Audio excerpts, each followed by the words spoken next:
超级好吃的。你看，它的果肉很大颗很扎实，我刚刚已经剥掉一半在袋子里，可以吃所有买家。然后它每一颗目前都很新鲜。我剥的这颗啊，它闻起来并没有很臭哦，可是它吃起来超好吃的，很甜呢。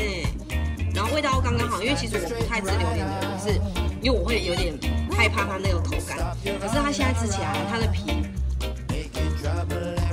会有那种爆的感觉，然后里面的果肉是很滑嫩的，超级好吃。超级饱满的果肉，这是我剥到剩下最后一块的样子在这边。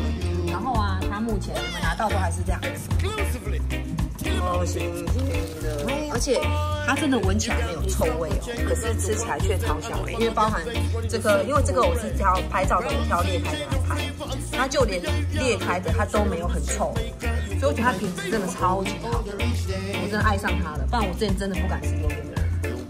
推荐给你们，今天新到货哦，榴莲金枕头。